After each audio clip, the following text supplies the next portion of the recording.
Another week, another episode of BAM, that's Boris and Matt Weekly, where we talk about all things sports, and we talk about all things entertainment, and at the end, we talk about sports entertainment. I'm Boris, and as always, I am joined by Matt. Bonjour. How's everybody doing out there? We hope you're doing well. Boris, lots to get to today. We got some MLB Hall of Fame to talk about. We got arguably the greatest weekend in the history of the NFL playoffs, which went up against GCW The World. I got to tell you, I think the football was better than GCW. We got all kinds of things to talk about on Rasslin side. We got the Royal Rumble to preview, and we're going to talk about Impact Wrestling from last week and kind of give you the heads up on what's coming up on tonight's edition of Impact Wrestling. Yep, I think that's a perfect summary of today's episode. But before we get to all of that sports entertainment and sports entertainment chat, Matt, how's it going with you, man? That's going pretty well, man. We'll get into it during the wrestling portion, but I woke up today, I made myself a little breakfast, poured myself a coffee, tried to watch GCW for the second time, and I couldn't get through it. I couldn't get past the first match. That ladder match is just a disaster. And I was just like, man, I don't want to spend my morning watching this show. I honestly don't. So, I went out, did a couple things, got some fresh air, and I'm feeling good, buddy. I'm feeling ready to go, ready to discuss some wrestling and sports. How are you doing, man? I'm doing pretty good. Yeah, we'll get to that on the wrestling side, but that show for sure caused controversy, for lack of a better word, right? People's opinions were really split when it turns out to, as it pertains to kind of what they thought of that show and whether that show was worth it. But we'll get to that a little later, man. But yeah, no, everything is going well. Yesterday when we were recording, the sun just started blaring. And it was beautiful afternoon. But then by the evening, it started snowing again, which is kind of like blah. But, kind of took yesterday off. I didn't even watch Dynamite last night. Let me tell you that. Oh, nice. Oh, you missed a good one, man. There were two great matches. I think last two matches. Night, my friend. I see. Yeah, man. Yeah. So there were a couple of great matches on Dynamite, but that's good, man. You got to take some Boris time every now and then. And it's nice out there today. It's a little cool. The wind is, a little crispy, but it's like 4 or 5 degrees, little snowfall in Toronto. It's a nice morning. Yeah, for sure, man. It does look nice. Like, it looks like calm. Like, I don't see the trees waving and doing their thing. So, it looks, after this, I might take a walk because, unfortunately, because of lockdowns, because of just sheer laziness, I haven't been doing those Boris walks that I've become famous for. I've probably gained just a couple pounds, but it's time to get back to the system.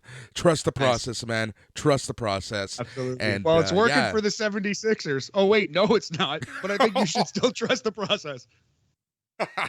Stupid 76ers. Anyways, but yeah, no. So it's got to get back to the routine, right? But I think, with the way that the year ended, the broken clavicle, just feeling like crap, family stuff, particularly with my grandmother, right? The way the year ended was kind of just absolutely shit. So I started falling out of the routine. But now it's like it's time to refocus. I got to get a routine back because, my friend, I am back on the road in a few weeks.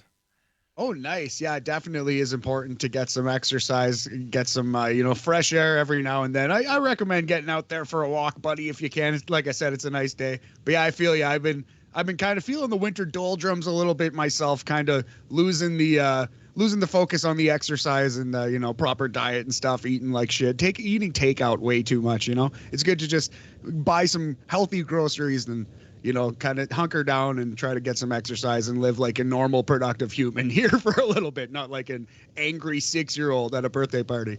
Man, that's the thing. Like, sometimes it's so hard to focus, to like just do the right thing, make your food, do the right thing, buy proper groceries, do the right thing, get out for a walk, right? Like, it's really difficult sometimes, but sometimes you just gotta hunker down and do it. And this is like, I don't share too much of my life on social media, as you know, right? Like, there's certain things I do, but for the most part, I don't share too much.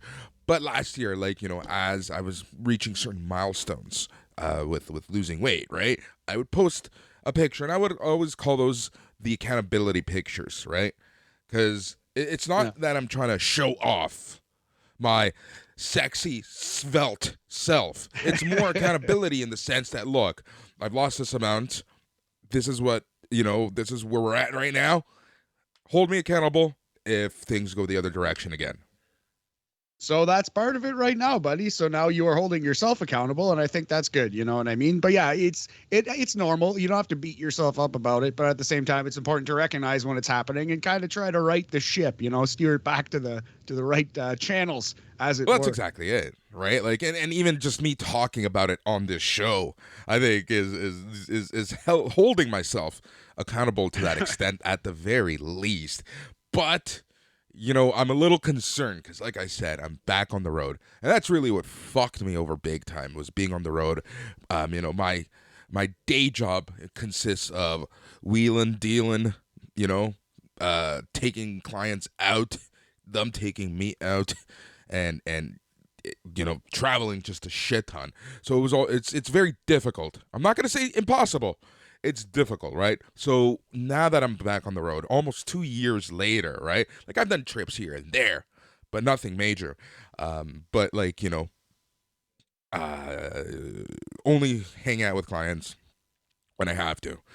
I'll still be social, but I'll be responsibly social. The other thing is, possibly waking up just a little earlier, not having that last rum and coke or shot of tequila, and waking up like half an hour earlier and hitting the gym at the hotel, because every hotel I stay at does have a gym. You're right. So, like, actually doing those small stuff, right? Trying to maintain some form of a schedule even when I'm away. And then when I'm back, really focusing, hunkering down, maybe even going to like a gym or something. That's a whole other thing, right, that I have to worry about. But like I say, we'll see exactly what happens. But I'm a little nervous and happy, and we'll see. In terms of recording schedule, we'll need to talk, but really not much is going to change. Yeah, I mean, we'll figure it all out. And like I said, like, people will step up. I'm sure we've got a good team here. We got some people that we can call on, and I've got friends, Boris, in high and low places. I can get some people to fill in for you. I think it'd be funny to get somebody who doesn't watch wrestling regularly at all. So your roommate to watch. Well, yeah, well, among other people, but yeah, well, Fleetwood's hilarious, man. But yeah, like, among other people, it would be a really fun gimmick to have someone who doesn't watch wrestling at all watch NXT of all shows and kind of try to make sense of that. So we got some curveballs coming for you for NXT talk, but I think, Bam, we're going to try to keep me and you and try to do it every week as much as we possibly can. Yeah, exactly. And it's kind of, well, it's Bam, right? It's Bam. Unless you find another person with a B, then it kind of ruins the entire purpose of the show. Or we find a guest host with like an A name, like it could be Boris Aaron Matt, perhaps. But yeah. Even then, we're open to like interviews and guest spots on this show too. But like, I think more and more for NXT talk, we're gonna find some 3-man panels with some 4-person panels, some 3-person panels if it might be that. So we'll figure that out though. We're gonna have some fun in the coming year. Yeah, man. Before I get to Boris's story of the week, because I will tell the story. It is a funny one. You actually already know this story. I kind of put it in our group chat a couple days ago, but I'll go into detail. All right, now, before we get to that, we got to do a little bit of a tease. This is the tease of the tease. So for those of you listening, check out all of our social medias. You should be following them too. Follow all the social media, especially the SNME ones. You don't have to follow my personal ones. It's just random craziness. But follow the SNME ones. Typically, it's at SNME Radio. There will be a tease later, but Matt, we should tease the tease. So you be the tease to tease the tease while we tease the people who are looking to be teased. So go ahead with the tease.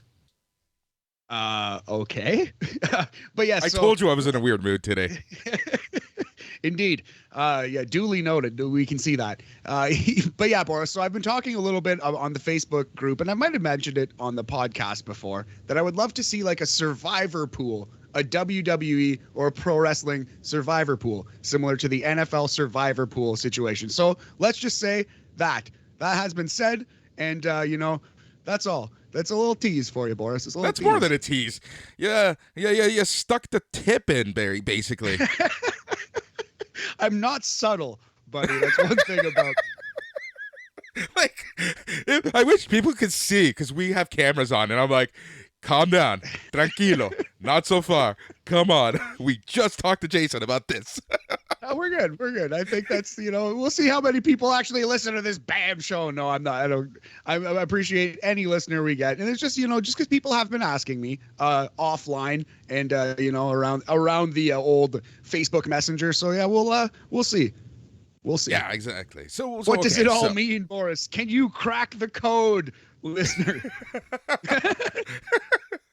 Oh, don't even tempt me. All right, so Boris' story of the week. I'm sure a lot of people remember, because people have asked me, and it kills me when people ask me, whatever happened to Barbershop Girl? Oh, okay. Right? Well, go on. Let me tell you, nothing's happened, right? Like, and one thing I want to make very clear is that the lady friend and I, it is what it is, right? It's nothing, like, it's nothing set in stone, for lack of a better term. And I feel like this episode is just gonna get me in so much trouble. Anyways, let's move on. So the day that the barbershop incident happened, apparently in parallel as this was going on, the lady friend was she was waiting for me at in some place, and some dude, I will call him douchebag for future Okay. references. So douchebag starts hitting on her. Okay. Now, is there a distinction between douchebag hitting on her and Boris hitting on Barbershop Girl? What is the distinction? I was having a conversation with Okay. Barbershop Girl. Like this, Okay. like legit. This is a real distinction, my friend. I didn't Alright. go into this conversation with Barbershop Girl hoping to get her number, wanting to take her out, wanting to, do the Matt tease. But All right. but so that's my situation. Whereas with the lady friend, this douchebag was clearly, just trying for all the above. Right. The as you have so elegantly put it, the Matt tease, which of course means full tip. All right, please continue. Exactly. So, in parallel, as I'm having this conversation with the lovely Barbershop Girl, who just so happened to have so much in common with me, the lady friend was being hit on by this douchebag. So, I learned about this way after the fact, and all I can think of was, man, oh man, I should tell you the full story. Like, to her about Barbershop Girl, because she heard the story. Obviously, I told her. I'm not, I'm not an idiot. Like, I'm not that guy, right? But it's kind of just funny, the parallels in all of this. So, fast forward to a couple months later. So, she's had some contact with this person, with douchebag, and it somehow just came up randomly, right? Like, we're very open. And she tells me this, and I'm like, well, I probably should have, actually pursued Barbershop Girl, eh? Yeah, that was a bad decision. Not necessarily the nicest thing to say in that moment, I suppose. But But I didn't mean it like in a... No, it's kind of true. You don't have to be like super apologetic about it. Like if she was texting someone, then why is it not fair for you to be texting someone, right? Like that's exactly my point, Matt. That's my point right there, right? Like, and this is the thing, right? Like, we're in the shit or get off the pot type of situation at this point, and I know we're there. She knows we're there. We both know that the other person knows we're there, right? So it's just like one of those weird things. But I'm not, without getting too deep into it, there are reasons why we're in this situation, right? But it's just kind of funny, right? Like, it's literally happened at the same time. Now, the funniest part is the reason why douchebag even came up to her was because I was late. Do you know why I was late? Why? Because I was having conversation with Barbershop Girl that day. Of course, that makes sense. So way back when, things... way back when, Yeah. way back when, not recently. Yeah, of course. No, that's funny, man. That's yeah, it's funny how all these things work. It's like a Seinfeld episode or like Magnolia or something, right? Or Mulholland Drive. I don't know. Oh, jeez. Hopefully not. Hopefully more like a Seinfeld episode. Yeah, let's not try to bring up David Lynch references when it comes to our personal lives. Oh my God, yeah. No one's going Twin Peaks over here. No one's going that, Bob here. no, there will be no Bob incidents. Yeah, man. exactly. But so, yeah, funny story. Fun story, man. You know, that's the dating world. You know, until you're hunkered down with wife and child. I feel like it's going to be a lot of those kinds of shenanigans, buddy. Mm-hmm. You're telling me. It's but yeah. Yeah, we'll see what happens. It's kind of funny. It's kind of it but yeah. But I showed you what I got, right? From her. Yes. Oh yeah. Yes, you did show me what you got from her. Yes. There's a lovely on-air sign in the in the background. And that, you know, that's a nice little gift for her. She knows you do the podcast, and we're going to be going live on air after the Royal Rumble. So that's a nice gesture. Yeah, exactly. Which, you know, that's a perfect segue. Just a reminder to everyone listening on the show on the SNME Patreon feed. After the Royal Rumble this Saturday, Boris, Matt, and Jason Agnew are going live to talk all things Royal Rumble and set the stage for the road to WrestleMania. That's this Saturday, about 15 minutes after Royal Rumble. Mark Andrade is going to be there as well. He's going to be being the wizard of getting us on the interwebs. Yes, the wizard of the webs, Mark Andrade, pulling the strings behind the scenes and also showing up on camera for some fun. Andrade's hilarious, man. We're lucky to have Agnew and Andrade and all these talented people on the team. I'm so excited to be part of the squad and can't wait for Saturday. It's going to be a ton of fun. Yeah, it is going to be a lot of fun. But yeah, man. All right, so enough of my bullshit. Let us move on to the sports. Matt, NFL. Holy yeah. Like, what can you say? Might as well start with the big news, which is probably the best weekend of football sports in my lifetime, Boris. 4 walk-off victories, as it were. Bengals over the Titans, 19-16, last-second field goal. 49ers over the Packers, 13-10, last-second field goal. Rams trying their hardest to blow a game, but unfortunately, they did win in the end. Rams 30, Buccaneers 27, last-second field goal. And then the main event, one of the greatest football games ever played, the Chiefs 42, Bills 36, last-second touchdown in overtime. Just an excellent weekend of football, setting up the Final Four this weekend. Yep. Before we get to the preview portion, let's talk about this. And let's address the elephant in the room. That is the NFL's overtime rules. The rules state this. There is a coin toss, and it's a regular coin toss like in regulation. Now, the first team that gets the ball, if they get a touchdown, that's it. That's all she wrote. Fat lady sings. Game's done. If they get a field goal or anything else, then the game continues for at least one drive the other direction to see if the team can continue the game. Yes. So, Matt? Boris, the question, buddy, we're both waiting to ask it. The question is, do you think it's fair? Do you think they should change the NFL overtime rules? Do you think both teams should touch the ball? What do you think, Matt? I think I see both sides of it. On one hand, you have to stop the other team. Football isn't just offense. Football is also defense. Football is also special teams, and you have to play on every side of the ball. You have to be competent, and you have to stop the other guys. But it's really dumb for a game to end on a coin toss. I think both teams should touch the ball, but it doesn't break my heart. I don't think there should be an asterisk. I don't think this sullies the Chiefs' win in any way. I personally wish both teams touch the ball, but it's still football. Stop them. Buffalo still has to stop Casey. Look, if Buffalo wasn't able to stop them with 13 seconds left in the game, and then they couldn't stop them in overtime, that's on Buffalo's defense 100%. Exactly. And they were tired, and Casey is incredibly talented, and Patrick Mahomes might be the greatest quarterback alive right now. But, man, like, It is really shitty for Buffalo Bills fans. It is a Well, tough beat. It's a Matt, tough beat. Matt, let's take a ride. Let's take a ride through time. Now, a couple of years ago, New England beat Kansas City in similar situation. We're correct?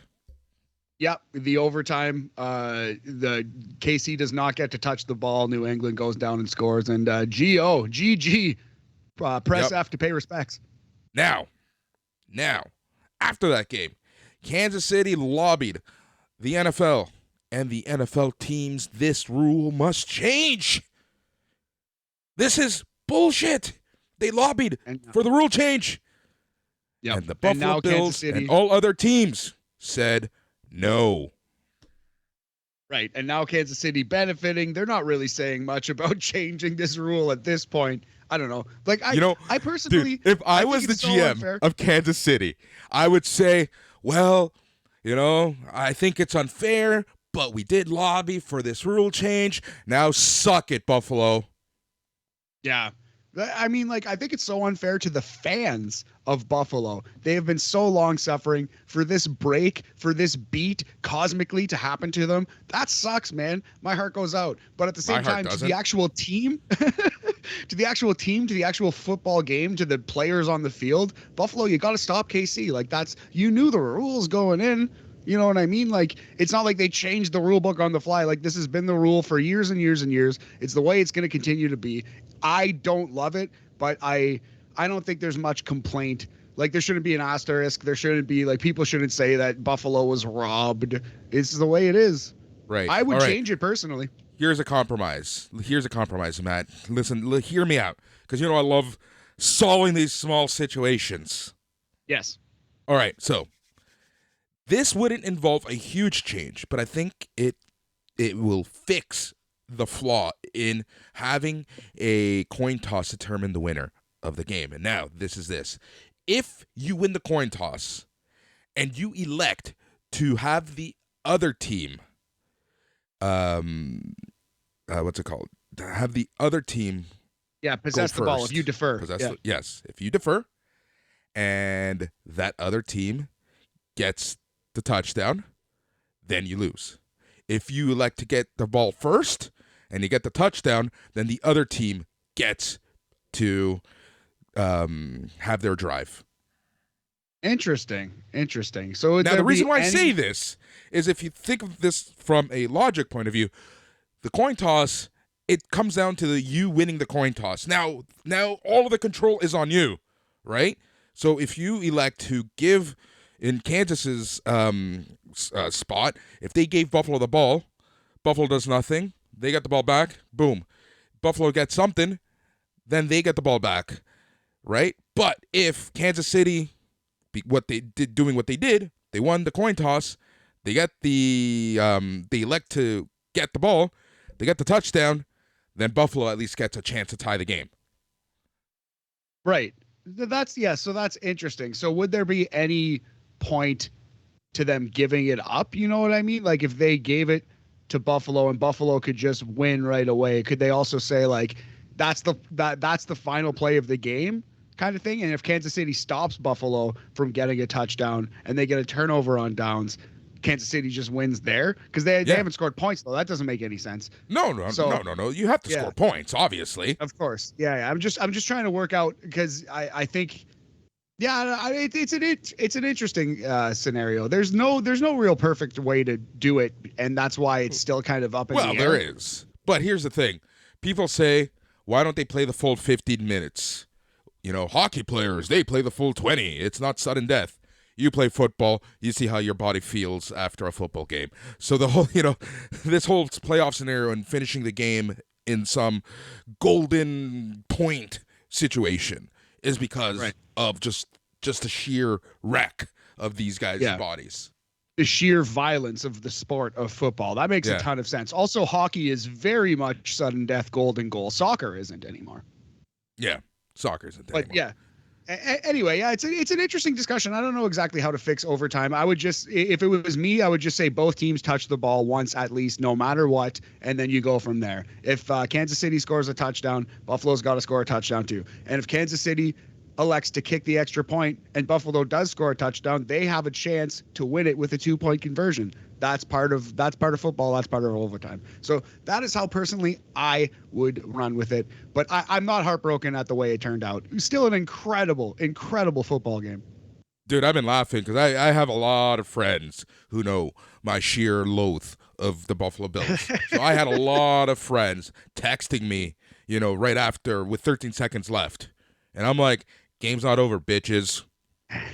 And you were right. Patrick Mahomes just carves Buffalo's defense. And that's what I mean. Like, it's kind of on them. The egg's kind of on their face. They had to close the game out. They had to make one play, and they couldn't do it. So that brings us to Sunday, January 30th, 3 p.m. Eastern. Cincinnati, the Bengals, and Joe Burrow in Kansas City. Kansas City is favored by 7 points. Boris, are you backing off the Chiefs? No. Kansas all the way. How can you not go Kansas all the way at this point? Well, Cincinnati has an incredible offense. Kansas City's defense isn't very good. If anyone could shock KC, it's the type of team that could score with them, that could kind of outshoot them in a shootout. And Cincinnati might be that team. Yeah, possibly.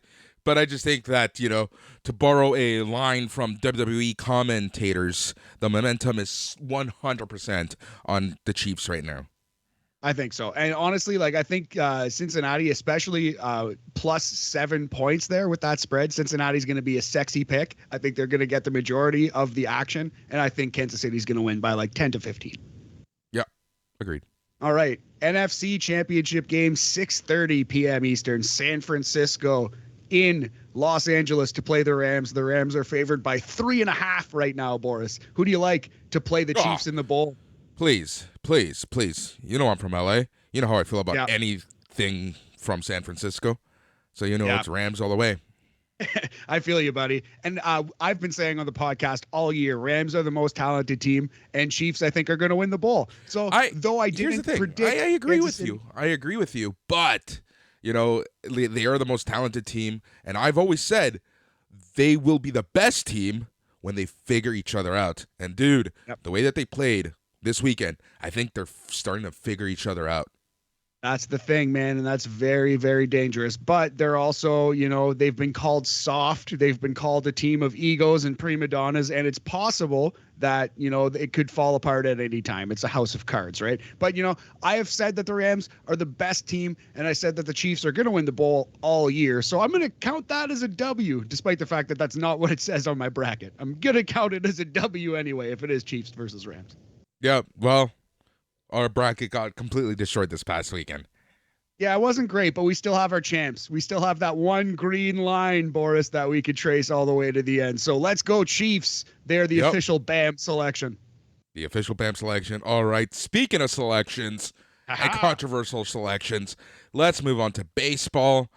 Yesterday a couple days ago was the official selection for the class of 2022's Baseball Hall of Fame, Cooperstown.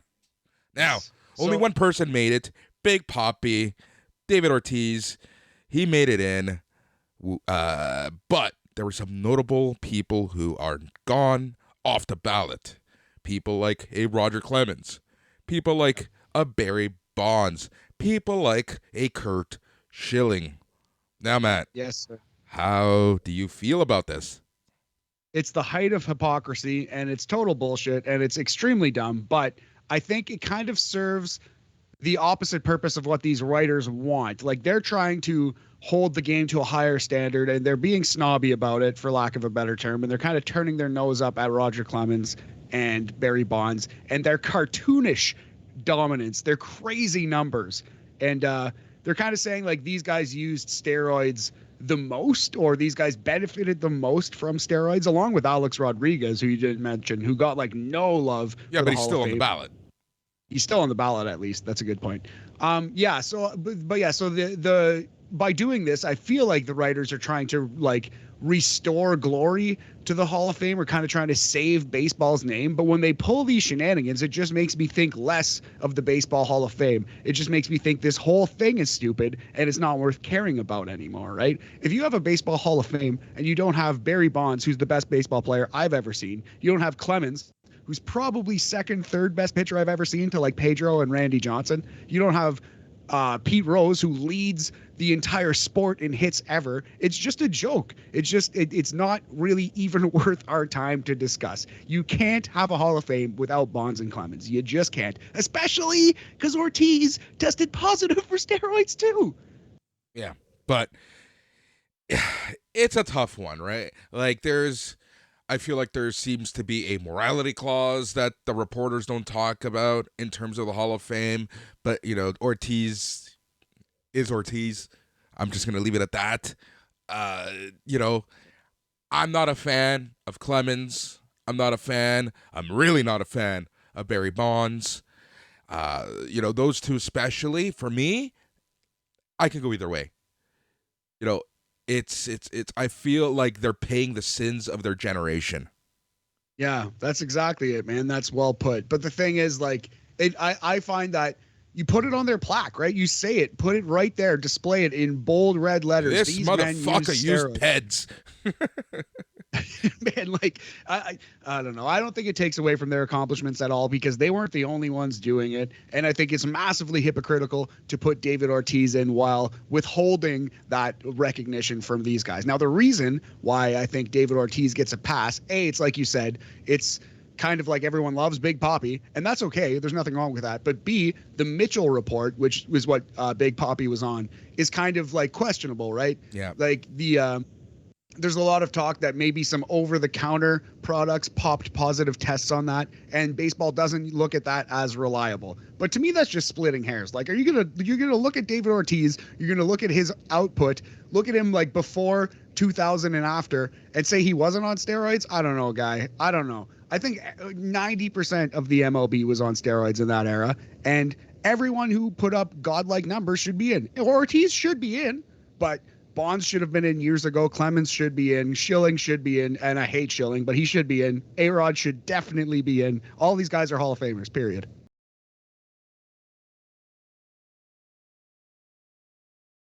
Yep. I think that's the perfect way to move on to the next subject, which is CONCACAF World Cup 2022 Qatar qualifying.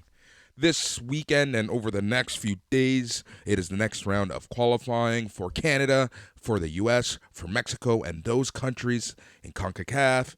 There's 3 games over the next few days. Matt, this could be huge for Canada, but at the same time, we are missing some key players, like Alphonso Davies, because of, long-term effects of COVID. Hopefully he will be fine. Sounds like he will be fine, but missing him is huge, but it's not like we can't do it without him. This Canadian team has proven that we can do it without him. He's a key integral part, but there is a possibility that we can qualify for the World Cup after Wednesday, which is when this round ends. Yeah, awesome. So tonight, this is January 27th, 8:05 Eastern, Canada's playing Honduras. Then on Sunday, Canada's playing the United States. That's going to be a tough game with our depleted squad. And then Wednesday night, Canada's playing El Salvador. Your boys, Boris. Yeah. All right. So let's take a look at that Honduras game. Historically speaking, Canada sucks against Honduras. Let's never forget that 8-1 defeat where all we needed to do was beat or tie Honduras to move to the next round of World Cup qualifying, and there was that 8-1 just humiliation in Honduras. On top of that, Canada is facing Honduras in Honduras. We've had the benefit of having the first 5 of 8 matches in home soil. So now going into Central America might be a little tough for Canada. Now, but we'll see. Like I said, this team it's a different team. It's a better team. It's a more all around, just much more talented team. And John Herdman, our coach, he's done wonders for both the men and women's game. So I have full confidence that we can go into Honduras and at least pick up 1 point. That's tonight. Let's jump to Wednesday, because I'm going to leave Sunday for 1 sec. Wednesday against El Salvador, in Estadio Cuscatlán. We should be able to beat them. That's a very beatable game. I'm going to say 3 points for that game. Now, No, I think so. Let's go to Sunday. Hamilton, Ontario, the site of Canada versus the USA. This game is causing a lot of controversy just from a attendance point of view. Have you heard what happened with the tickets? I actually, off the top of my head, no. Maybe I have. Please enlighten me, good So friend. last week, as we were recording BAM, as I've told you, and our listeners might remember, I used to be the president of the Red Patch Boys, the Toronto FC supporters group. I was one of their founding members. I was president for some of the earlier years. Now, I still have friends in certain places, both in TFC and in Canada soccer. I'm also very close with the Voyagers, which is the supporters group for the Canadian national program. As we were recording BAM last week, I started seeing messages on my tablet, which I keep to the side. So anytime you see, and this is to Matt, anytime you see my eyes kind of go off to the side, it's because I'm getting a message on my tablet. Anyways, people started letting me know that shit is going to hit the fan. For those people who don't remember, Ontario right now is in lockdown until Monday. So things are a little wishy-washy here in Ontario, to say the least. And back when these tickets were originally sold, it was assumed that we would be at 100% capacity. So because of lockdowns, because of COVID and whatnot, we were limited to 50% capacity at Tim Hortons Field in Hamilton, Ontario. So because they sold the entire stadium, they didn't know exactly what to do. They don't want to prioritize one group over the other. So what they ended up doing is they canceled everyone's ticket and put up new tickets up for sale this week. Wow. I understand that move, but that kind of seems like the worst case scenario move, like we have no other options kind of move, right? Yeah, that's the unfortunate part. Like the CSA, the Canadian Soccer Association, sometimes makes some puzzling moves. I honestly think they could have come up with a better resolution than this, but they must have felt that they were under the gun. They think that this is the best, most fair way forward. So everyone, all 100% of people got their tickets refunded, and they had to buy tickets on a new sale window. Now, can you imagine for like even Americans coming up to the game, right? Like it's a piss off, right? I don't want to get into is it fair because of COVID, but is this fair in terms of a game? No, but it is what it is. My favorite term, especially nowadays. So we're at 50% capacity. Tickets were sold out in seconds for this game on Sunday. And I still think that Tim Hortons Field is going to be rocking. It's going to be a great time. It's going to be a cold time. But this is for sure Canada's hardest game. So if you're going to the game, just be loud because the Canadian team is for sure going to need you. And, it's. I think that realistically, we can win the game. But more likely, we're going to get at least 1 point. So, Matt, if my math is correct, I am predicting 5 points minimum from this round of CONCACAF qualifying. Let's hope, buddy. Let's hope. I wouldn't be surprised to see us pull out the win against Honduras and maybe even get a hard L against the States and then come back, smash El Salvador and get 6 maybe. I like where your head's at though, buddy. I definitely think Canada's they've got a deep team, but they're missing a couple talented players, chief among them the most talented Canadian soccer player who has ever lived.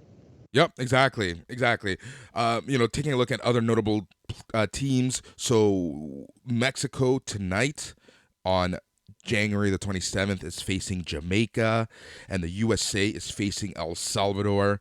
On Sunday, Mexico is facing Costa Rica, and obviously we have Canada and the USA facing each other.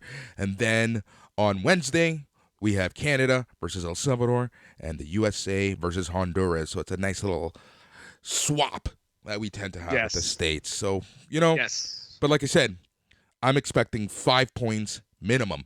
Realistically, I think your scenario is more likely to happen, but at minimum, we need 5 points out of this round. That would cement our status as a full-on participant in the World Cup, not having to get into that 4th spot, that little qualifier match. I'd like to see us cement ourselves in the top 3. Yeah, that's exactly it. I don't want to even deal with that qualifier because Canada just, Murphy's Law is going to hit. Canada's going to Canada, and we're going to lose like a 10,000 to nothing against New Zealand. New Zealand. Yeah, exactly. So yeah, who knows? I don't want to see that game at all. Hopefully it's Panama who takes that Australian L or that New Zealand L. Yep. All right, man. Is that it for sports? Is it time to talk about the sports entertainment? Yeah, I think that's going to put a bow on sports talk. Next week, we'll be back with a Super Bowl preview, Boris, by God. And also there's some all-star games, coming up. Maybe we'll talk some all-star games. Maybe we'll talk some other sports. We'll see. But definitely Super Bowl is going to be the big ticket on tomorrow or next week's BAM. All right, so let us move on to wrestling. With wrestling, there's tons to discuss. We're going to be talking some Impact. We're going to be talking some GCW. We're going to be talking some Royal Rumble. But before we get to all of that, let me give a state of the union of MLW, because we all know how much we love MLW in this place. But I got to say, after, let me be sarcastic. You just let me finish the setup, man. So, MLW Azteca still going on. 2 more weeks. We had last week's show and this week's show, and then we are done with their trip to Mexico. And I gotta say, last week's show was a much better outing than the previous 2 episodes. Was it good? I would say yes. But there are still tons of issues. I still am not quite sure what MLW is trying to do. You know what it honestly feels like? They're trying so hard to recreate Lucha Underground, but it's just not working. Yeah, Lucha Underground was it was magical. It was its own thing. It was a contained promotion. I really like that alternate universe of pro wrestling, but it's a tough thing to recreate. You know what I mean? It's a tough thing to just throw up on YouTube. That's a loftier goal than I think MLW realizes. Yeah, exactly. And I think they're struggling with this, right? They're trying to keep this somewhat grounded and somewhat realistic, because for those people who have never watched Lucha Underground, you had characters killed off. It was truly soap opera and wrestling mixed together. Yeah, it was like a comic book and a soap opera and a wrestling show all in one. It was totally unique. I don't think I've ever seen anything like it in wrestling. And that's why it's going to be so hard to recreate. For Major League Wrestling to just be an indie that's also Lucha Underground, I don't know. I don't know how that's possible. I don't know how it's possible to pull that off. Yeah, exactly. And all right, so this week's show featured a lot of stuff going on. But let me tell you where my match of the week was. So if there's one match from MLW that you need to watch, that is from the Clash promotion in Mexico, and that's Toto versus Proximo. Dude, amazing match. This is a very, very fun match. Interesting. I'm not familiar with either either wrestler there. I've never seen any of their work. So can you say those names again, please? Toto and Proximo. Interesting. All right. Yeah, so yeah, very good match. Cool. Definitely we'll check that out. It's available on the YouTubes? Yep, it's available on the YouTubes and many other places. But yeah, that's really the biggest takeaway from the show. You had this whole Cesar Duran stuff still going. There's just a lot of stuff with Cesar Duran. I'm not going to get into it. I'm not even going to get into the other matches. But overall, I'm glad that they're wrapping up their time in Mexico, because I just want to see some stateside stuff. I want MLW to go back to the roots, back to what made them great. And that is fun storylines with fantastic wrestling.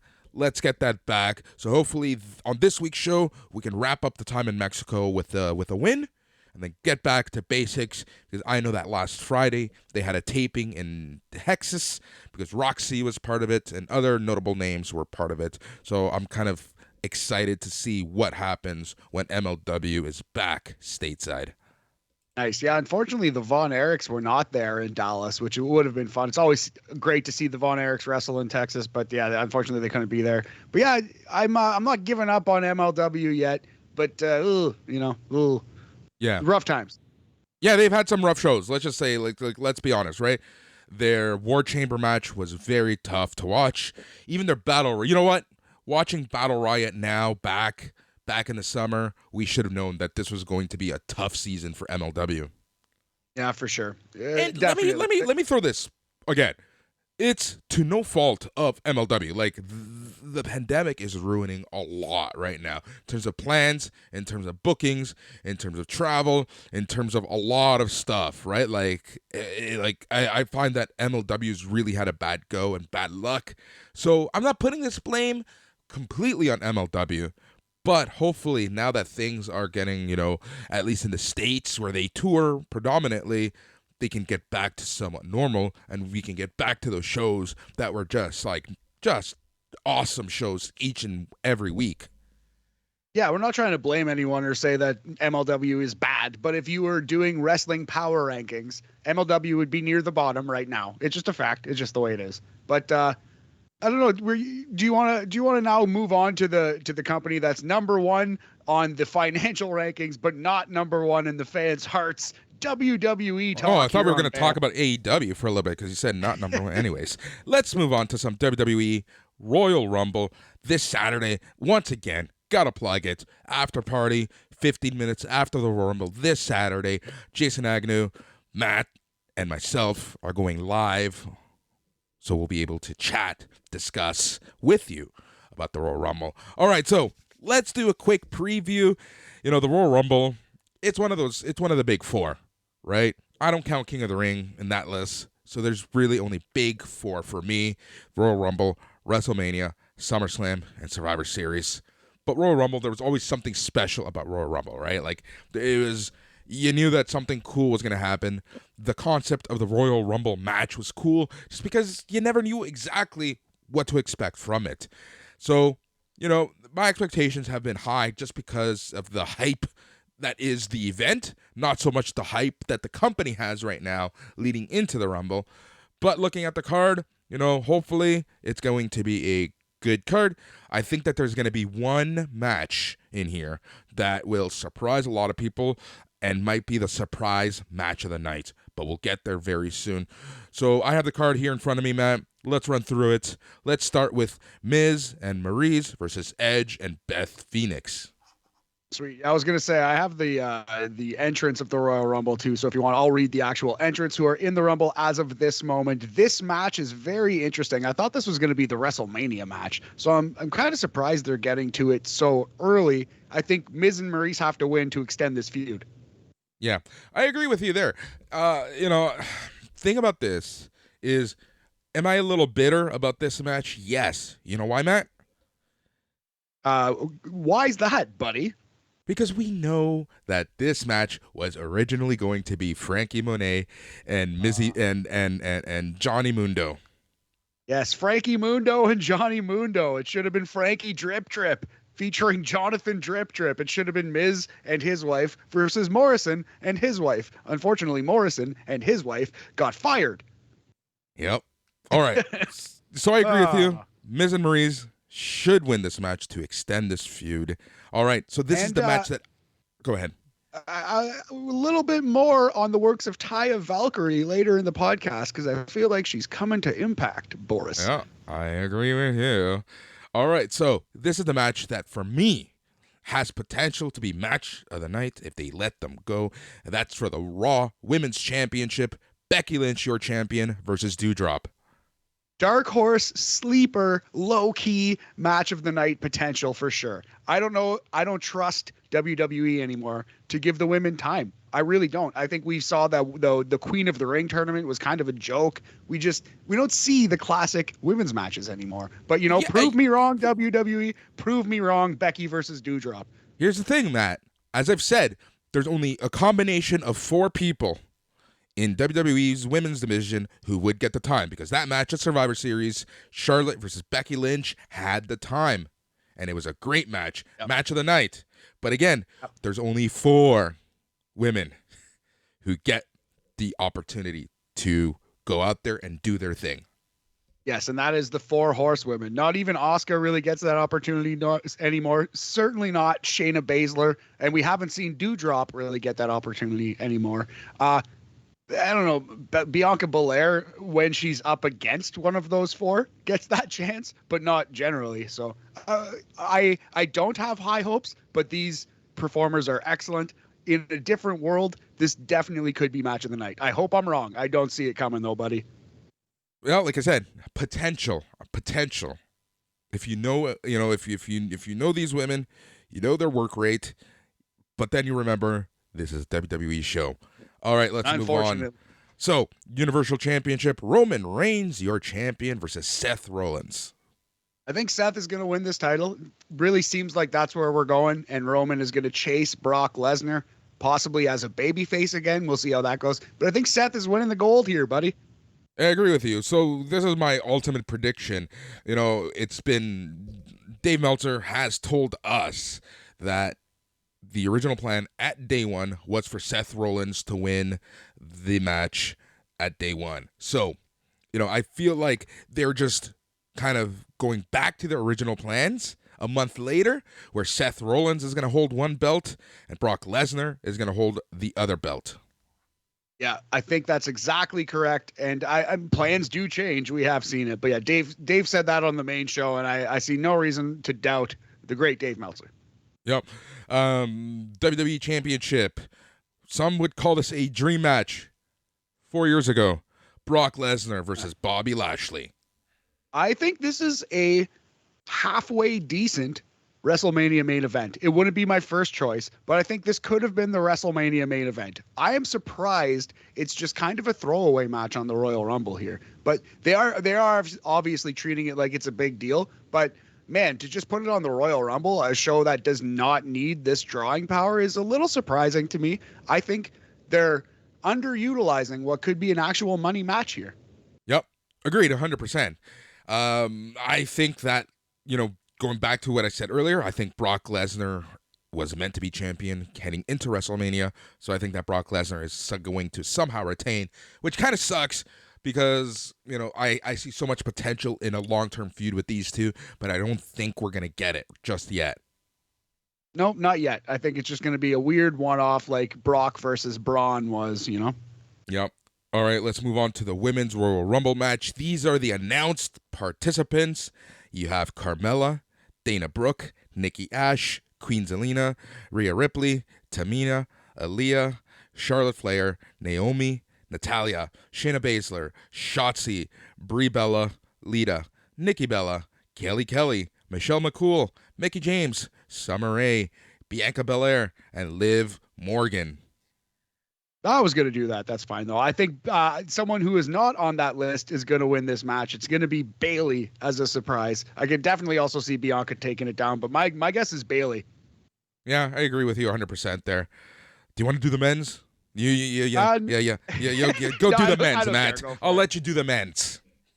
All right, Boris, and the men's Royal Rumble, 22 out of the 30 entrants have been announced. As of today, January 27th, we have AJ Styles, Angelo Dawkins, Austin Theory, Big E, Chad Gable, Damian Priest, Dolph Ziggler, Dominic Mysterio, Happy Corbin, Jackass star Johnny Knoxville, Kevin Owens, Kofi Kingston, Madcap Moss, Montez Ford, Omos, Otis, Randy Orton, Rey Mysterio Jr., Riddle, Robert Roode, Sami Zayn, and Sheamus. Rey Mysterio Jr. Right. So this is what I think is going to happen. As I mentioned earlier, Roman Reigns is going to lose the belt to Seth Rollins. He's going to be angry. He's going to show up at the Rumble, and he's going to win the Rumble. I like where your head's at. I can definitely see that happening. I think Big E is going to win the Rumble and beat Seth Rollins for the title at WrestleMania. You have way too much hope with this company, man. I really do. I really genuinely still do. They can't break my spirit, Boris. I won't let them. All right. Do you think Jackass is going to eliminate anyone? What do you think he's going to do? Probably Sami Zayn.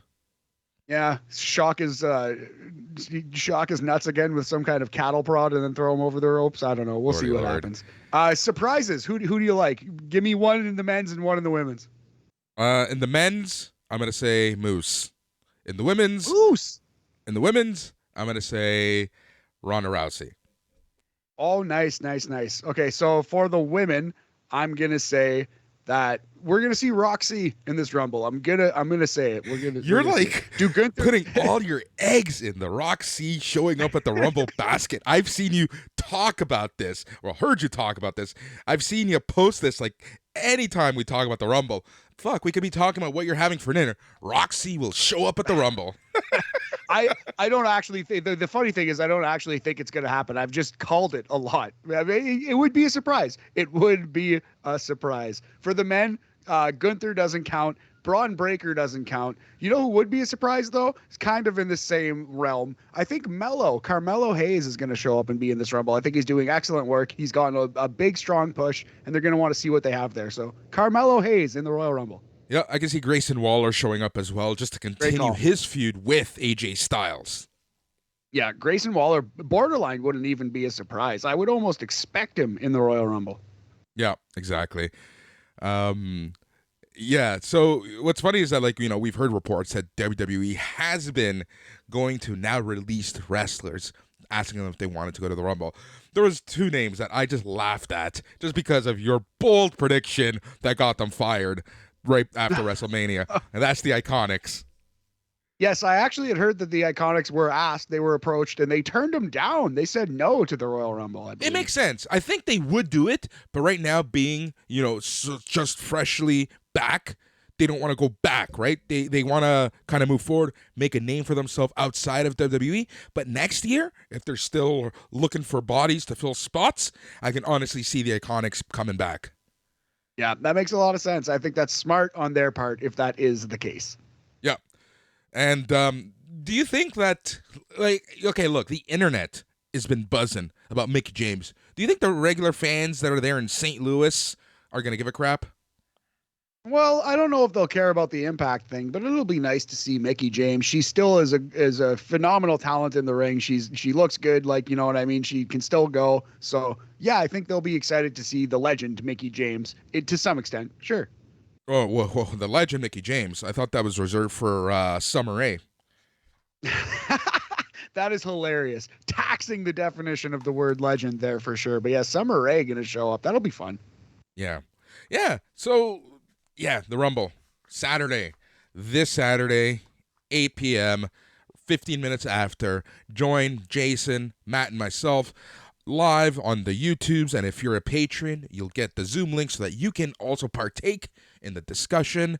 Dude, I'm really looking forward to the after party, probably more than the show. Yeah. But I am looking forward to the show. Like I said, I am hyped, but I'm also really looking forward to chat wrestling with you two. Yeah, you know what? It's so funny, but I think I'm looking forward to our show more than the WWE show. I can't wait, and it'll be nice to talk to Agnew. You know, I hope he's feeling okay. I hope he's healing up well, and yeah, man, just excited to get going. Keep this week of too many shows rolling, buddy. Yeah, you're pulling a Boris this week, eh? Oh my God, yeah, I'm everywhere. I've been everywhere, man. That's actually part of the reason why I've had to watch so much wrestling this week that I just couldn't do it with GCW. Do you want to talk about GCW? What's funny is I told you, Matt. I told you. Matt, I will take care of GCW. Focus on Impact. I know you're going to like Impact. Watch Impact. But you didn't listen to me. Well, no, I wanted to try to do both, and I did listen to you. I did watch Impact, but yeah, no, I gave GCW a chance twice. I'm cheering for them as much as everyone else is. I love independent wrestling. I love artistic expression.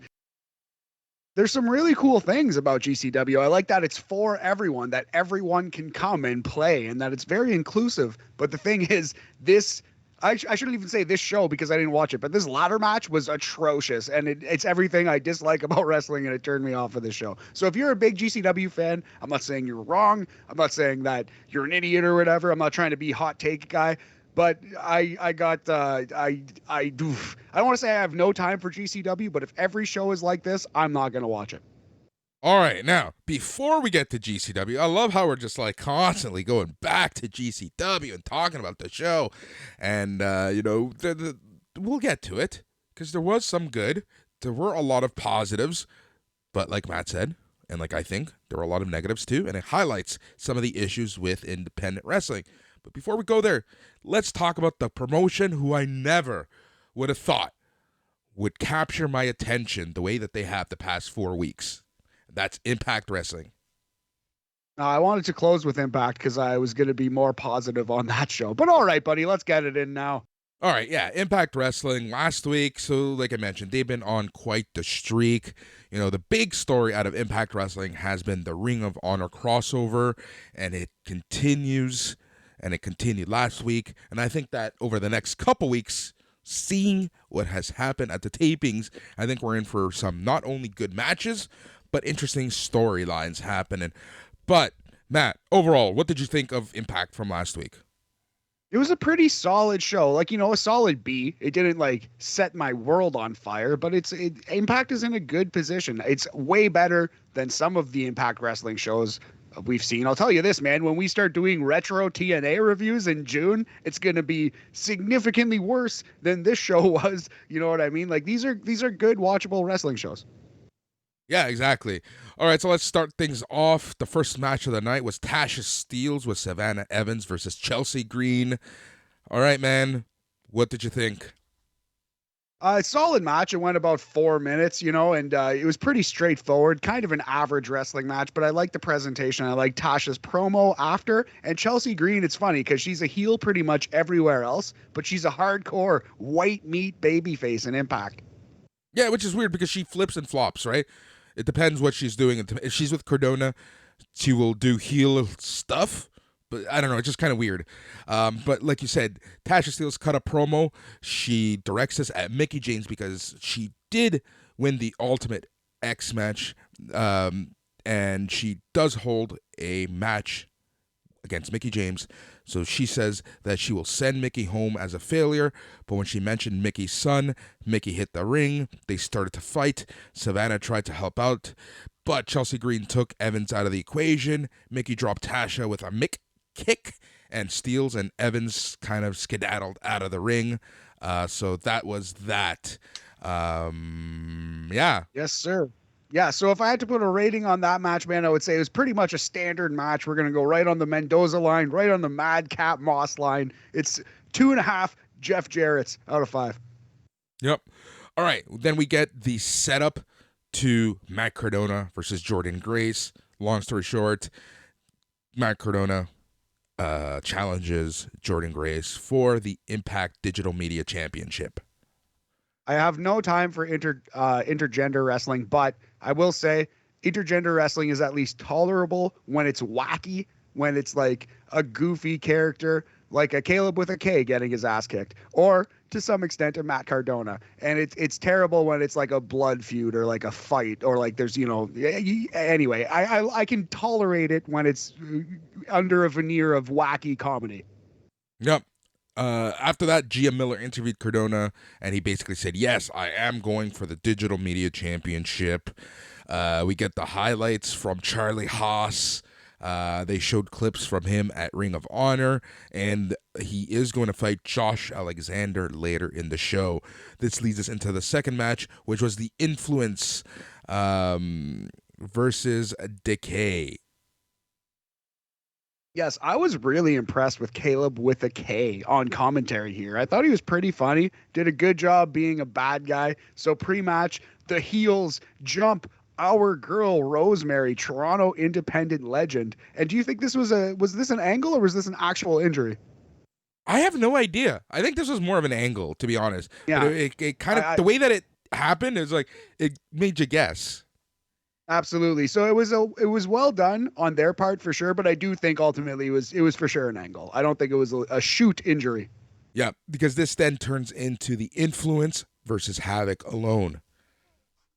Yeah, absolutely. So this was a far better angle than it was a wrestling match. The match itself was like, what, 3 minutes, 3.5 maybe. At and best. Yeah, it was pretty standard. The bad guys win the 2-on-1 handicap. Unfortunately, the babyface is overwhelmed.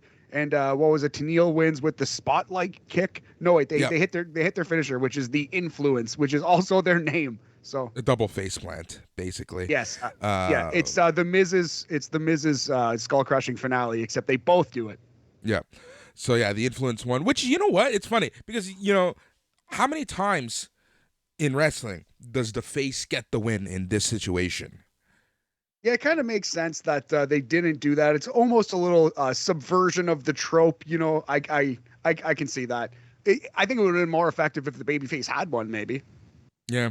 All right. So, but at the same time, this leads us into the setup for this week's match, which is against the Inspiration for the Knockouts Tag Team Championships. So, kind of makes sense. They cut a promo. They just talk about kind of what leads into their program together, and then we'll kind of see how their match is going to go this week on Impact. Yeah, great promo here, I thought, from the former Billy Kay and the former Peyton Hoyce, as it were, Boris. But yeah, if you had to put a number on this one, I think with the promo, with the angle, all things considered, slightly above average pro wrestling. So we're going to go 3 Karen Jarretts out of 5 for this one, buddy. Yep. Jesus. I don't know why that got me. All right, so then we get a teaser promo about the arrival of what they are dubbing the quintessential diva. Matt, who do you think it is? Oh, it's got to be Frankie Monet, Taya Valkyrie returning to Impact Wrestling, hopefully with hubby in tow, Johnny Mundo, Johnny Drip Drip, and Frankie Drip Drip. I hope it's her. I think it's her. I want it to be her. Right. So the quintessential diva is a nickname that Giselle Shaw uses. She is the Progress Women's World Champion. There you go, Boris, with the inside scoops. You scooped me good. So it's not going to be Taya Valkyrie. Damn it. It could be. It could be. Right? I want it to be. That's why I really want to see back on Impact, make it an Impact ASAP. But yeah, there's as long as it's not the quintessential stud muffin Joel Gertner, I'm okay. All right, so then we see Speedball Mike Bailey. He's kind of meditating in his dressing room. Ace Austin comes in with Madman and Fulton. They tell him to come to their locker room and try to recruit him into their fold.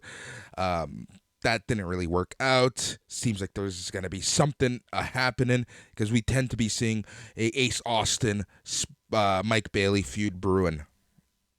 Nice. I can see that. Speedball Mike Bailey's great. Just put him in the ring right away. But he was fine in this backstage segment, but he didn't really say much. Wisely, perhaps. Yeah, wisely. All right. The lowlight of the show for me, which was The Learning Tree, VSK and Zicky Dice with Brian Myers versus W. Morrissey.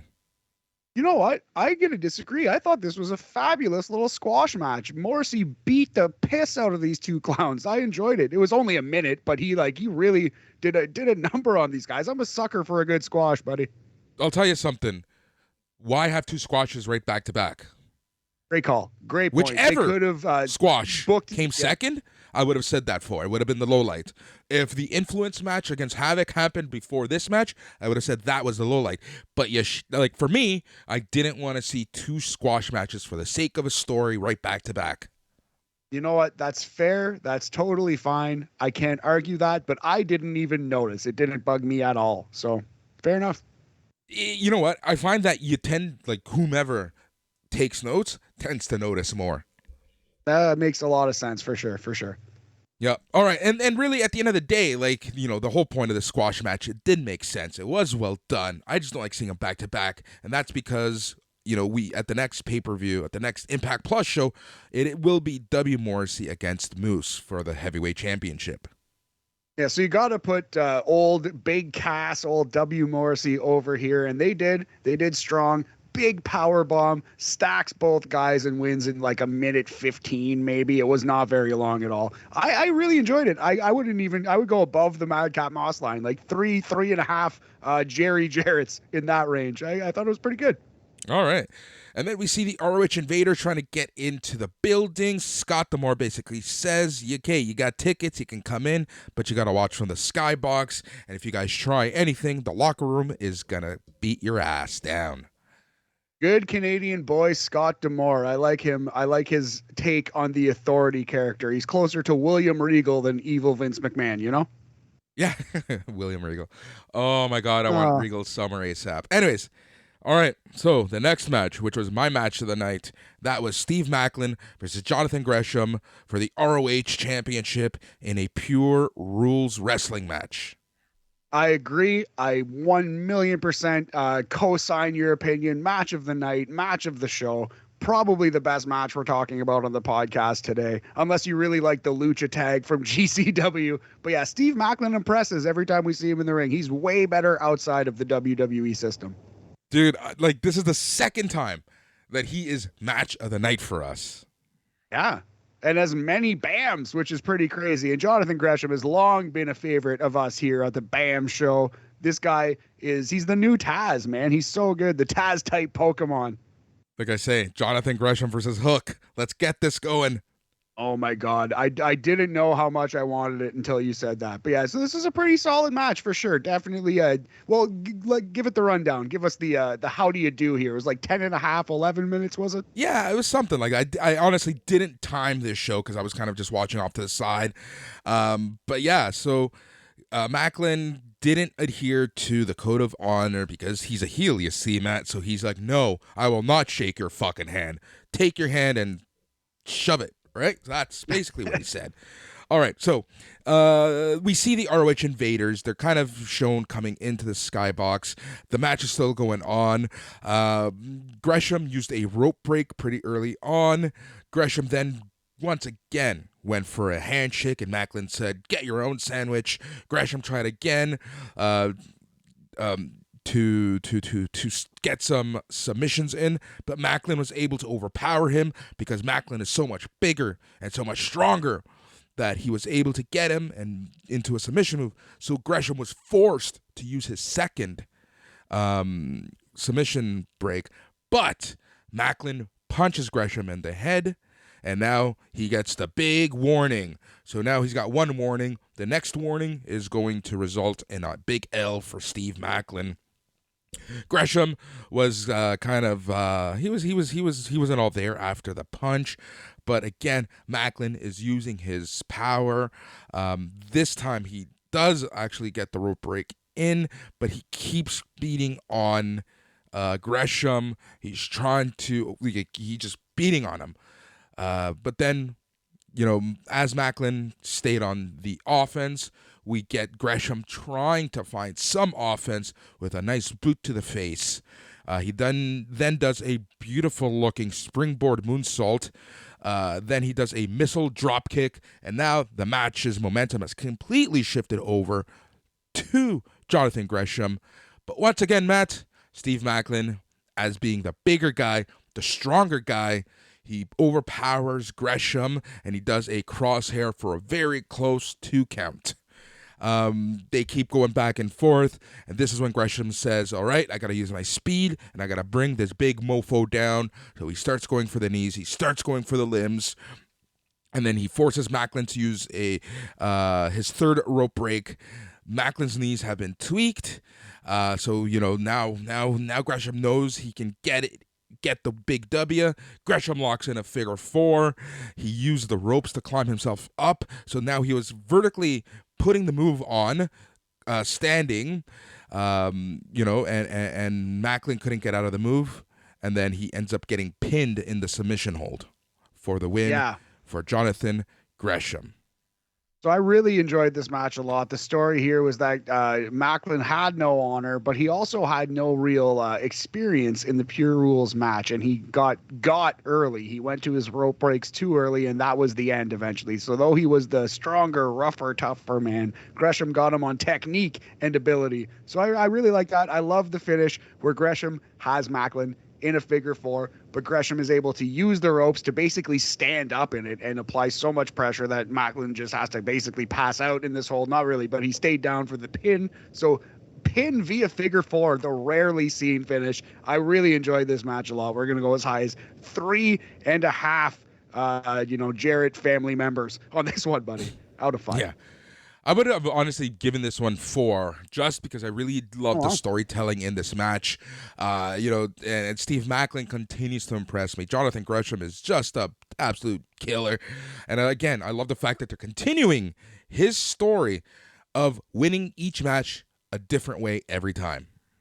Absolutely. He is a technician. He's a scientist, a surgeon in there, and he knows all the tricks. I really love Jonathan Gresham's work. Can't say enough. All right, cut to the skybox. So Scott D'Amore did tell the ROH people that they can watch just the ROH Championship, and then they peacefully leave.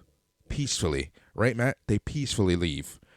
As it were, it would seem that they are peacefully leaving at this moment. Yes. Right. All right, next match. Doc Gallows and Joe Doring with Carl Anderson, Eric Young, and Diener versus Heath and Rhino. This feud is still going for some reason. Yeah, you know what's funny is I kind of got that vibe, though I haven't been watching Impact as closely as you. This feels like the feud this feels like the Dolph Ziggler versus Kofi Kingston of this era of Impact, you know? Yeah, 100%. Whatever. This match was whatever. I know that I know they're building up to Violent by Design and the Good Brothers kind of fracturing their working relationship, and that's going to be the ultimate program, the ultimate end game, but I'm just tired of this. Whatever. Doc Gallows and Joe Doring won. Anything else to say? No, yeah, it was Doc Gallows, Rhino, and Heath Slater in a tag match on Impact. It was average at best. We're going to go, I would go 2 Jarrett members out of 5, slightly below average. Yep. All right. And then the main event of the night was Josh Alexander versus Charlie Haas, a match I never even thought could have happened, but a match I am so happy did happen, and a match I'm even happier that I watched.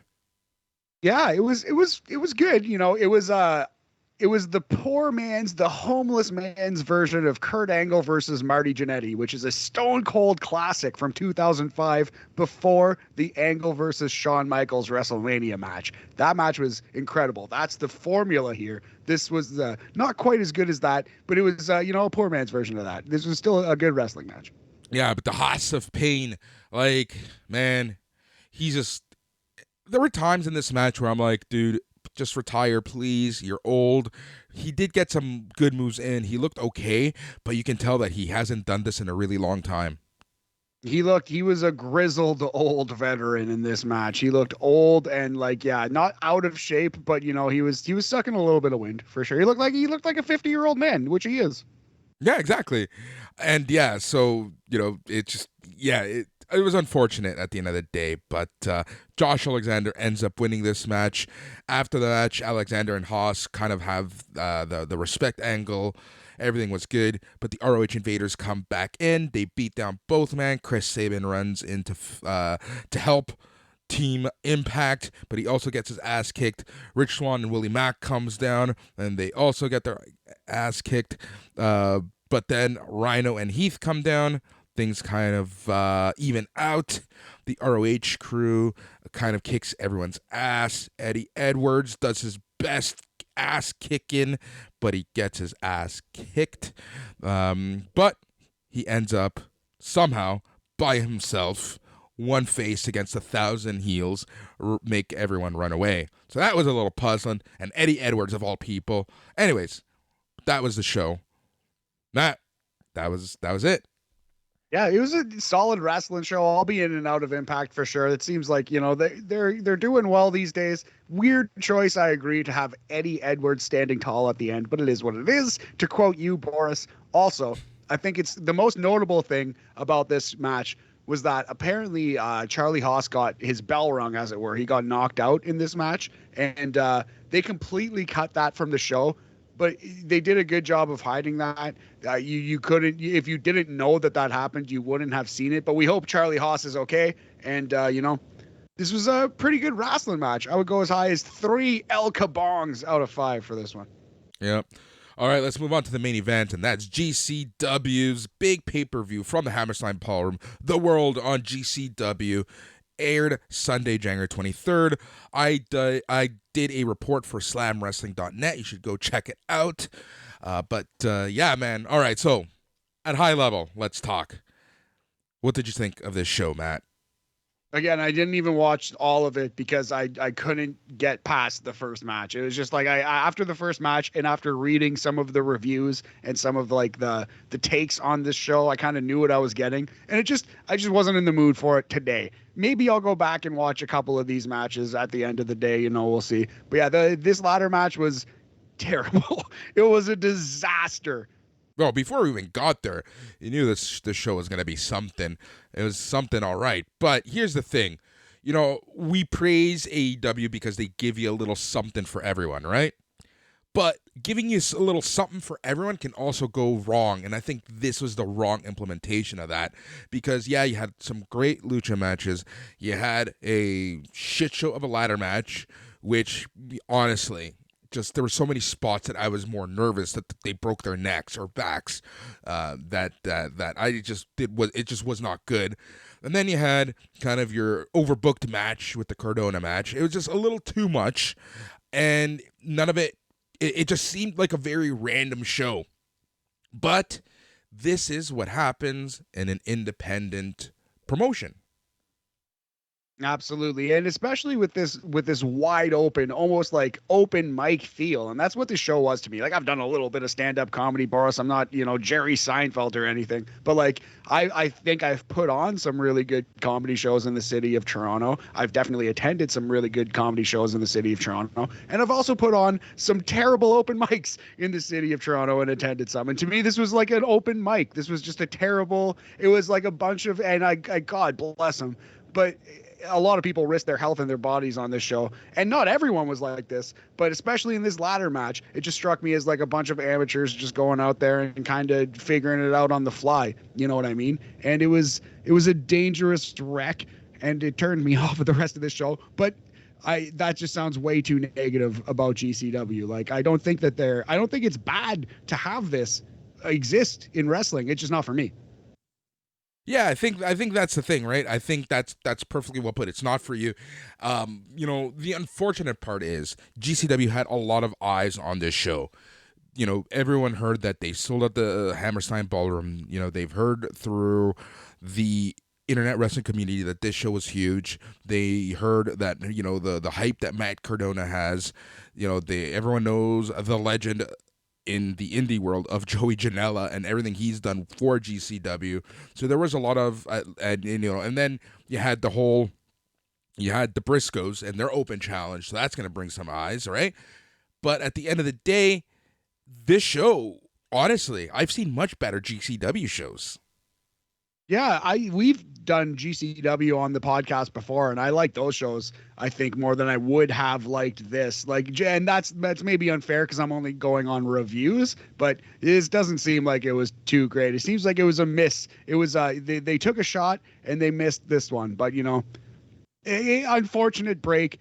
They'll keep going. It's not going to ruin GCW.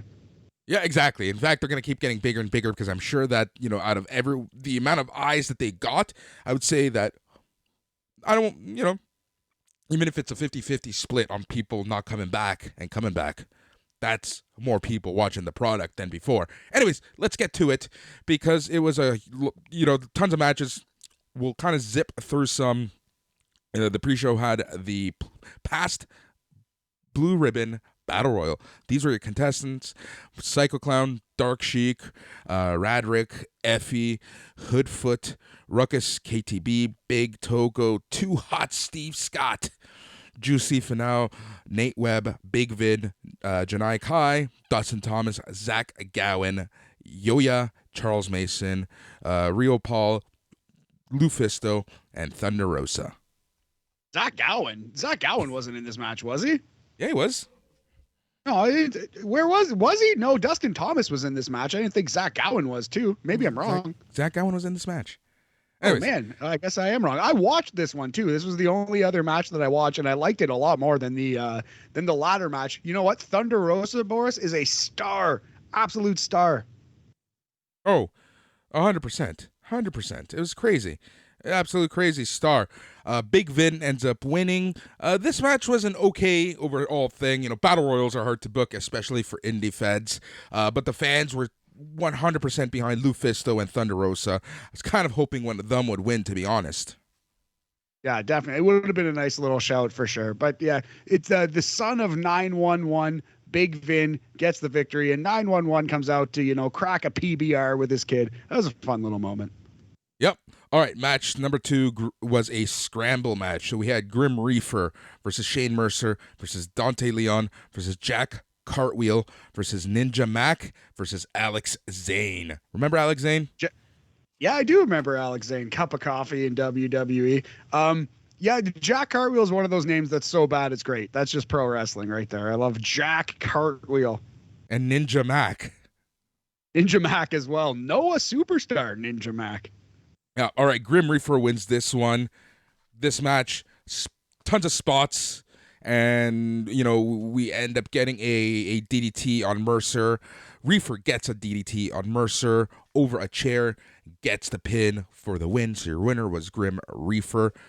We'll rate the main card, but let's keep on rolling. So the main card was it was something because this match, I think we called it that this match was either going to be very good or a train wreck. Unfortunately, it was the latter. So that was the Grab the Brass Ring ladder match, which featured Jordan Oliver versus Jimmy Lloyd versus Alex Colon versus G. Raver versus PCO versus Tony Deppen versus AJ Gray. Now, Leo Rush was originally supposed to be in this match, but he was moved off of this match because Jonathan Gresham couldn't make it to New York City for this match. Yeah, it's silver lining there for Leo Rush, although I'm sure he would have helped kind of make this match a little more spectacular. He would have made the spots a little more clean. Right. Couple things. I don't even know how to give a blow by blow, but let's do this. Number one, people are using 6-foot ladders. Why the fuck would you use a 6-foot ladder and try to grab the brass ring? Number two, the brass ring wasn't even aligned to the center of the ring, which is made for a very awkward looking presentation on TV. Yeah, it kind of the whole thing was just, and it's not like I'm a big Jim Cornette fan or anything, but to use the Jim Cornette line, it was just outlaw mud show bullshit here, Boris. The whole thing looked unprofessional and dangerous and like terrifying, but not in the good way. It was like, man, somebody might die in this match. Like, these guys are insane and out of control. And if that's your thing, that's really cool. But I don't know. There are good ladder matches. There are good weapons matches. I love the exploding barbed wire match from AEW, for example. I really thought that Cody Rhodes versus Sammy Guevara ladder match from last night's Beach Break was really, really strong. There are good weapons matches out there. This was a embarrassing disaster. This was a fucking train wreck. This was like an embarrassment to pro wrestling. Honestly. Yeah, there were like absolute botches. The ladder was just flimsy as all hell. There was even a spot where someone tried to jump off a ladder, but it was so flimsy, and he just jumped. Like, dude, you gotta be careful. Yeah, it was like, this was like more of a Tosh.0 segment than it was a wrestling match or something. Even PCO had a rough night, right? Like, even PCO it wasn't his best night, but I feel like, he did what he could. This was just a compilation of fails on YouTube. That's what this was. This was a disaster, an embarrassment to pro wrestling. You have to say negative stars on this one. I would say, like, to me, it's tough to go like negative 2.5 or like 2.75 stars or whatever, right? It's either like -5 stars and one of the worst things I've ever seen in my life, or like -1 star and just like one of the worst things I've ever seen in wrestling. You know what I mean? So this was an embarrassment to wrestling, but it wasn't an embarrassment to art. It wasn't one of the worst, like, it wasn't like Piggy James or something like that. It wasn't the boogeyman eating worms or the boogeyman eating growths off a woman's face, but it was still embarrassing, terrible wrestling. Negative stars, -1 star, Boris, for this one. Terrible match. Turned me off the show twice. I tried to watch the show twice and I couldn't get through it after this one. Twice. Yep, AJ Gray ends up winning this match. All right, the next match was Team Gringo Loco, Flamita, and Arrays versus Team Bandito, ASF, and Laredo Kid. This match was by far match of the night. Some people may say it was a spot fest, but there was stuff in this match that you rarely see. And for a trios lucha match, this match was really well done. Nice. Yeah. Again, no. So I'm out on this show at this point, but I have heard of all the matches on this show. This one definitely got the most buzz, the most like go out of your way to watch this match. So yeah, I'm excited to hear that you enjoyed it as well. Yep. There was this one a spot where all three men of their respective teams climbed each other's shoulders and stuff happened. You just have to watch this. Nice. It was great. I love this match. This match was really good. Team Gringo ends up winning. I would rate this match 3.5 Gringo Locos out of 5. Very good. So yeah, it sounds like a solid effort on this show, which maybe didn't have too many. Yep. Well, the next match was very good as well. That was Blake Christian, or was originally supposed to face Jonathan Gresham for the ROH Championship in a Pure Rules match, but Jonathan Gresham wasn't there, so Blake Christian comes out. He says that Jonathan Gresham couldn't make it, but he still wants his shot at the ROH World Title. And he says if there's anyone out there, come out and face him. Lio Rush comes out, and these two have a short but very good match. I really like this match. Lio Rush just looked great. Blake Christian, dude, he looked great, and he made Cora Jade proud. Awesome. Yeah, I'm glad that Blake Christian is back in wrestling and getting back to it, because we always liked him in NXT. He's a very talented kid, and Lio Rush is one of the best wrestlers alive. Honestly, he does everything in every match. He'll do something that you've never seen before, or just run in a way or move in a way that you've never quite seen before in a wrestling ring. And he's just an incredible, transcendent talent. Lio Rush is. Wish he could get his head on straight, as it were. Yeah, exactly. But he's got stuff to deal with, right? Like whatever it is, you do you, man. You do you. I'll always respect your work in the ring. So Blake Christian 100%. ends up winning after a 450 splash.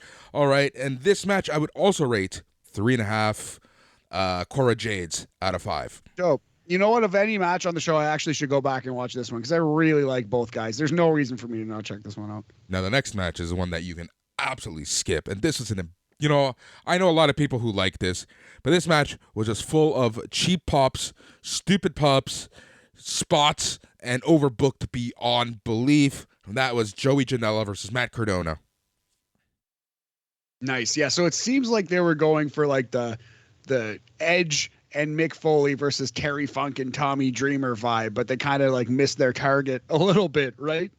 Yeah, so as we mentioned last week, Matt Cardona does in fact come out to enter Sandman. He's wearing a red flannel shirt, and the back of the shirt says, "Fuck Mick Foley." That's great healing. Coming out to enter Sandman, that's an unbelievable move. That's really, really good. One of the highlights of the show, I'm sure. Yeah, there was also a banner that said, "If Cardona wins, we riot." Love it. Yep. All right, so Cardona really controlled most of this match against Joey Janela. They were teasing the whole Chelsea Green joining Joey Janela thing. At one point, Chelsea Green does a low blow on Matt Cardona, tells Joey Janela to give him a splash off the top rope. Once Joey Janela was at the top rope, she punches Janela. Janela falls off the top rope. Matt Cardona is, in fact, wearing a jock strap to protect himself. So it was a ploy all along, Matt. By God, Boris.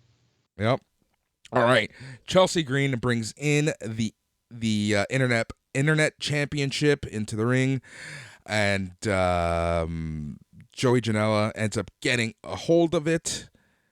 That's when Smart Mark Sterling makes his way into the ring, and he says that as he wrote the contracts for this match, Joey Janela is an idiot and didn't read the actual contract.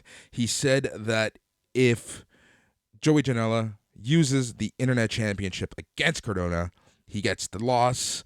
So Janela is pretty pissed off. Janela then takes out Cardona. He tries to find plunder under the ring. And this is when Hornswoggle comes out. Oh, Hornswoggle appearance. That's what we were all clamoring for here in 2021. Cool. Yep. So Hornswoggle slams Janela into the ring post. He's super proud of himself. He runs into the ring, and this is when Sam's Steakhouse comes out. He fights with Hornswoggle. Stuff is going on. Whatever. Hornswoggle takes out Sam Steakhouse. He's again happy with himself. He starts flipping the crowd. And this is when Marco Stunt shows up. He beats up Hornswoggle, who's barely taller than him, which is hilarious. Cardona then attacks Marco Stunt from behind. Joey Janela made his way back to the ring, took out Cardona yet again. Janela found more plunder, and he starts hitting Janela, or he starts hitting him with everything. Chelsea Green grabs the Internet Championship again. Janela ends up powerbombing Chelsea Green. And then we see a masked man come in. He spears Janela through a door that was set up in the corner of the ring. They did the edge angle, with the biker everything, and the biker helmet. The masked man took off his helmet to reveal it was none other than Brian Myers. Cardona hit a Rough Rider on Janela on another door that was set up. He gets a pin. He gets a win. After the match, the crowd just starts throwing all the garbage into the ring. And then this is when X-Pac comes out, and he helps Joey Janela fend off against Cardona and Myers. Yeah, so lots of run-ins. I think actually you might have even missed a Virgil run-in there. I heard he ran into this match too. Yeah, Virgil showed up with Mark Sterling. He comes out wearing a Vince McMahon mask, and it was just too much. Yeah, I guess it's okay to have one of these on the show, you know what I mean? But at the same time, it was part of the reason why I didn't watch, because I heard all the reviews and heard all of the craziness. I was just like, you got to be in the mood for it. I'm not in the mood for it. Yeah, this match is too much. This match is just too much. It worked. I'm okay with one or two references. Sorry, Matt. I'm okay with one or two references, but just a match full of cheap pops and nostalgia hits, I'm fine. No. Yeah, not necessarily what I want to see at this moment, but I'm sure it worked for the people in the building. You know what I mean? It was probably exciting to see all those people come out. Exactly. And I think that's who it was intended for, right? And which goes back to another thing about indie wrestling, that the matches are made for the crowd, not necessarily for a TV viewing audience. Absolutely.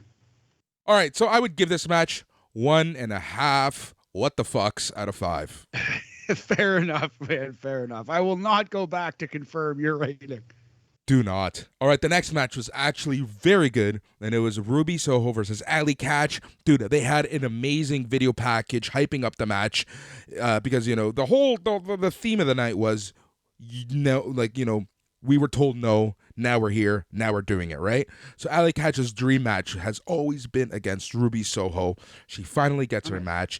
This match was fantastic. Ruby Soho ends up winning in a really, really good match. You should go out and find this match. I would give this match 3 Sohos out of 5. Very good. That's nice for a good shout for Allie Katch getting her dream match. That's a nice feel-good moment. So good to have a no-nonsense, no bullshit match after that one, right? Exactly. Jeff Jarrett versus Effie. Jeff Jarrett comes out to a remix of his TNA theme, and he's just, trying to prove that he's the last outlaw, whatever that means. And this match was whatever. It was Jeff Jarrett trying to use his guitar the entire match, ends up getting the guitar shot over Effie, ends up winning the match. Yeah, weird that Jeff Jarrett wins this thing, you know what I mean? And they had some interplay, I guess, with Vladimir, the super fan of a generation ago.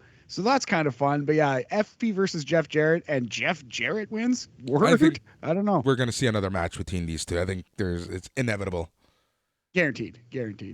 All right. I would give this match 2.5 guitar shots out of 5. Oh, nice. The Madcap Moss line, the Mendoza line, the Jeff Jarrett line, maybe. Yep. Match number 9 for the GCW World Championship, Jon Moxley versus Homicide. This match was okay. It was exactly what you would think from these two, right? Jon Moxley, though, was like, throughout the match, he was getting more aggressive. He ends up getting super aggressive. He ends up getting a paradigm shift, retains. This match, I would honestly give 3 hardcores out of 5. Nice. The most noteworthy thing in this match might be the "fuck Bully Ray" chant that busted out here in ECW territory. So that's a tough beat for Bully Ray, but also fuck Bully Ray. I agree with the GCW fans. Yep. And then the main event of the night was the Briscoes versus an unknown team. Again, let's be honest. As much as everyone wanted for it to be FTR, if it was FTR, Tony Khan is dumber than I think he is. Dumber than you think he is, suggesting that you do already think Tony Khan is dumb. Have you seen the Jacksonville Jaguars? Have you seen Fulham FC? That's fair. Well, he's not exactly the coach and GM of the Jaguars, but at the same time, you know, I don't know. I did see the comments he released after, you know, what? Oh, God damn it! What's her name? I blew my own joke. I did see the comments he released after Big Swole's thing. Damn it, Boris! I blew it. Let's just get through this show. Yep. The Briscoes ended up facing Nick Gage and Matt Tremont, GCW legends. This match, I think our recap of this match is going to go longer than this match because it was all Briscoes. Then all of a sudden, in the middle of the match, momentum changes. Nick Gage and Matt Tremont end up winning. Nick Gage gets on the mic. He cuts a promo basically saying GCW is the best. I love New York. I love GCW. And he asks the fans if they're ready because there's more to come. Dope. All right. So, yeah, again, I'm not mad that GCW exists. I'm not saying it's garbage and you're an idiot if you watched it, but I am saying that ladder match was garbage, and that's why it turned me off for the rest of the show. But let's go, GCW. Let's keep going. I feel like this was a missed opportunity, a swing and a miss, but you got to pick the bat back up and go up to the bat again. Go up to that plate, and let's hope the next one's a home run. Exactly. So the main event, I would put this match on the Madcap Moss line. I would give it 2.5 Madcap Mosses out of 5, and that's the GCW show. Overall, I would rate this show 3 GCWs out of 5. It wasn't an assault to wrestling. That ladder match was, but overall, I think that there was enough good on this card to say that GCW has some positive momentum. But I'm gonna akin this to a lucha promotion. What's good is good, but what's bad is embarrassing. With that said, Matt, what do we got coming up?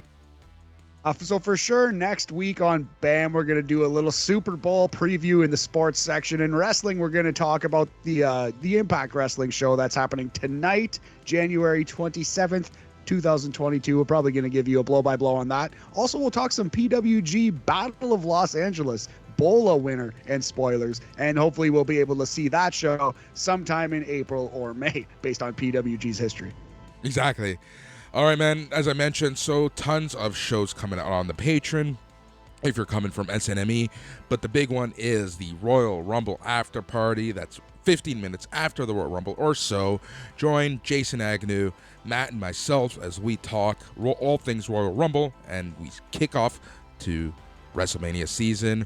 Then on Sunday, it's the main show again, and man, it's tons to go through. BallerGear.ca for all your SNME radio merch. He's Matt. I'm Boris. Adios. Yeah.